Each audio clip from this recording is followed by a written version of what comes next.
नमस्कार सभी को। इस वक्त हम हैं सेपा पे। जैसे कि आप सभी को पता है कि इस वक्त Sepa golden jubilee Nyokum celebration करने वाले हैं। तो जो न्योकुम गोल्डन जुबली का सेलिब्रेशन है वो 11 हो चुके हैं, काफ़ी ज़ोरों शोरों से शुरुआत हो चुके हैं। तो इस वक्त मैं सर्किट हाउस पे हूँ, मैं आपको लेके चलती हूँ। यहाँ पे जो औरतें हैं वो डिफरेंट ऑर्गेनाइजेशन से आए हुए हैं ये जो स्टॉल के इंटरव्यू देने के लिए। इस वक्त काफ़ी यूनिक करवाया जा रहा है जो सेपा का कमेटी है, क्योंकि ऐसे यूजुअली नहीं होता है कि आप फॉर्म सबमिट करें और उसका जो स्टॉल रहता है स्टॉल के लिए इंटरव्यू दिया जाए। लेकिन सेपा का जो कमेटी है उन्होंने कहा कि उनको इस बार यूनिक करवाना है, तो इसीलिए उन्होंने जितने भी औरतों हैं जितने भी स्टॉल में पार्टिसिपेट कर रहे हैं उनको बुलाया गया है इंटरव्यू लेने के लिए। तो अभी हम यहाँ की जो औरतें हैं उनसे बात करेंगे कि और जानने की कोशिश करते हैं कि वो क्या प्रेजेंटेशन देने वाले हैं और क्या यूनिक लेने वाले हैं और क्या कंट्रीब्यूशन करने वाले हैं इस न्योकुम यूलो गोल्डन जुबली पे। तो चलिए उनसे बात करते हैं। तो अभी आप लोगों ने स्टॉल के लिए है जो न्योकुम गोल्डन जुबली सेपा में मना रहा है, उसके लिए स्टॉल के लिए इंटरव्यू ले रहा है। तो अभी आप लोग इंटरव्यू दे के आया है, तो कैसा एक्सपीरियंस था? आपको क्या लगता है कि जो इंटरव्यूअर है क्वेश्चन पूछा है कितना हद तक रिलेवेंट था?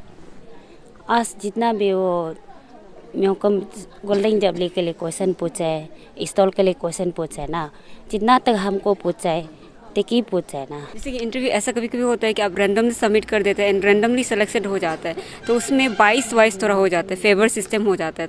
तो इस बार मतलब 22 नहीं होने के लिए इंटरव्यू लिया जा रहा है। तो आपको कितना लगता है कि जो कमेटी है वो कितना हद तक सही कर रहा है? मेरा तरफ से तो जितना भी अभी जो क्वेश्चन पूछा है स्टॉल के लिए क्वेश्चन पूछा है ना, अच्छा ही पूछा है, क्योंकि इंटरव्यू नहीं पूछने से सब वो कम्पिटिटिव में होगा ना।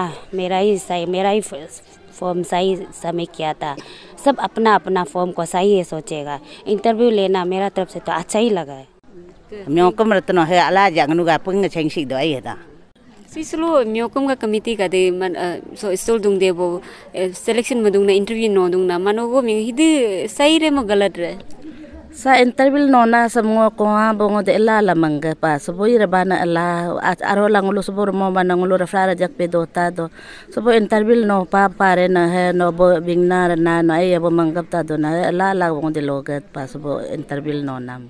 इस पर काफ़ी सारे मतलब एप्लीकेंट सबमिट हुआ है। आपको क्यों लगता है कि आपको सिलेक्शन मिलना चाहिए? क्या यूनिक लाने वाले हैं आप आपके स्टॉल में, अगर आपको सिलेक्शन मिल जाता तो सिलेक्शन मिलने से तो बहुत कुछ करेगा, कुछ वो जैसे कि ये मामीस लोग कुछ अच्छा चीज़ करने सकता है ना, उसको भी दिखाएगा। खाना सब्जी कैसे वो अच्छा से स्टॉल में मीन्स मेंटेन करके रखेगा ना। रेट सेट को ज़्यादा न्योकुम होने से कभी कभी हम लोग का वहाँ में ऐसे हो जाता है, न्योकुम में बोलकर ज़्यादा रेट भी डबल कर देता है ना। अगर हम लोग को स्टॉल मिलता है बोलने से हम लोग रेट को भी सुंदर से ना जैसे दिया है ऐसे करेगा, और ये कमेटी का साथ कोऑपरेट करके ऐसे अच्छा से करेगा। मिलता है बोलने से अभी मिलेगा बोल के तो मालूम नहीं है। तो आपको क्या लगता है कि ये जो इंटरव्यू कंडक्ट किया जा रहा है कितना फेयर वे लगता है, कितना सही लगता है? सही तो ऐसे तो सही लगता है, मीन्स जो इंटरव्यू कर रहा है ना अच्छा ही है। एक तो हम लोग निशी का को भी थोड़ा पॉपुलर होने दो न्योकुम ये अच्छा है। स्टॉल का भी इंटरव्यू भी दूंगा है मन को लगी मन क्यों सिलेक्शन मिलना चाहिए? मनु स्टॉल है देबो दुंग देबो मिंग ना इंटरव्यू भी बांते मिना चाहिए स्लो लोग दुंगना दुंगना सदा क्या बोला मोंदा। अगर मानम सिलेक्शन पाई देखना बैंक में करेंगे मानो को यूनिक कंट्रीब्यूट करेगा, वो यूनिक रिप्रेजेंट करेगा। मनु सेलेक्ट पाई देना बैंक बनंग मनु ट्रेडिशनल का हो स्टॉल दुंगता ना अजेगा दोसा तंगसा होगा दूंसा मनु अजेगा पे तसंग सौदम पेंग गोजी हका गई हो लगा बोगिंग ची फ्युक्तना तफो फ्युक्तना वर्चा फ्युक्सा हो लगा बोंगनु अपोंग पोंगलाइन फ्युक्सा सोदिंग फ्युक्सा हो लगा अपिंग पे फ्युक्सा। सो इंटरव्यू असदा नो दूंग नमन मुको लगी कितना हद तक सी अच्छा कर रहे हैं?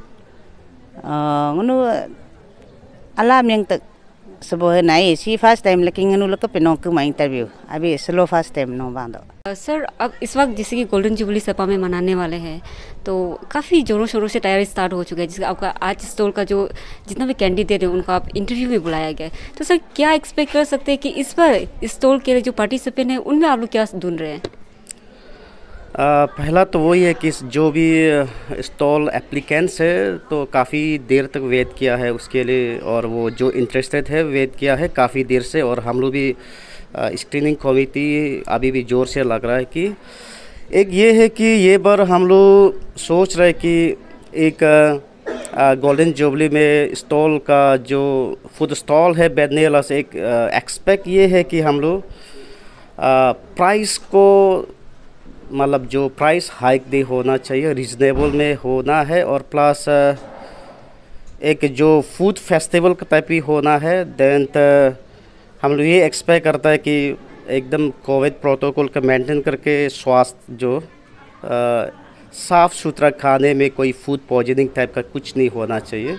और हमेशा टूरिस्ट को एटलीस्ट यहाँ का जो क्या क्या फूड्स मिलता है तो बाहर वाला को भी जानना चाहिए, ये एक है।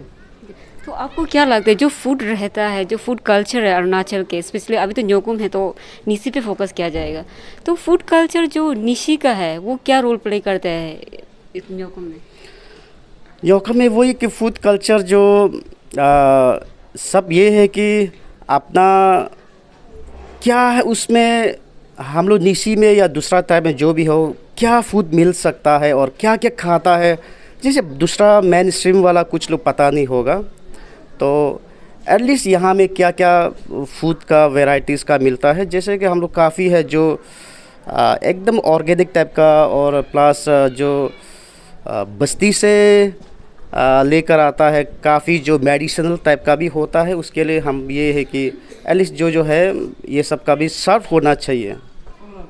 हमारे यहाँ पे स्टॉल तो जाना चाहता है, फेस्टिवल तो शामिल होना चाहता है, लेकिन सबका यही कंप्लेंट रहता है कि फ़ी बहुत ज़्यादा है, जो जिसके पास पैसा नहीं है वो इन्जॉय नहीं कर सकते।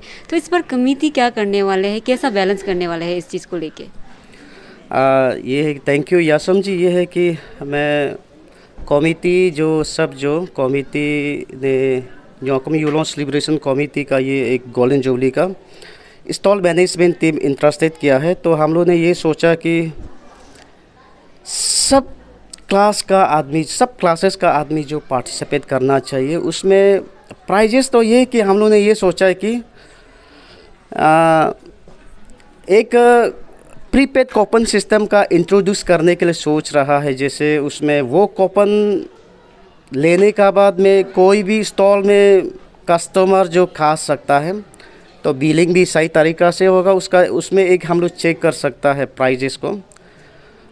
जैसे कि मान लीजिए कि उसमें टेक्नोलॉजी भी हम लोग QR कोड जो इंट्रोड्यूस करवाएंगे, सोच रहा है कि सबसे वही तो फोकस है कि हम लोग प्रीपेड कूपन सिस्टम बनवाने का बाद में कोई भी वो कूपन लेने का बाद में आप कोई भी स्टॉल में जाके खा सकता है। जितना कूपन लिया है वो आइटम का रेट मेंशन होगा, वो रेट के हिसाब से आप खा सकते हैं। खाने से हमको लग रहा प्राइस को थोड़ा चेकिंग भी हो सकता है। और एक कुछ जो जैसे मान लीजिए कि कोई लोकल यहाँ का लोकल आपुंग होगा, उसमें हम कोई ऐसा है कि पूरा बोतल 1 लीटर भी पी नहीं मन नहीं होगा तो 250 ml का भी इंट्रोड्यूस होगा कि कोई बात नहीं, हम 250 ml का पिएगा वो भी खा ले सकता है 100-200 रुपया का भी।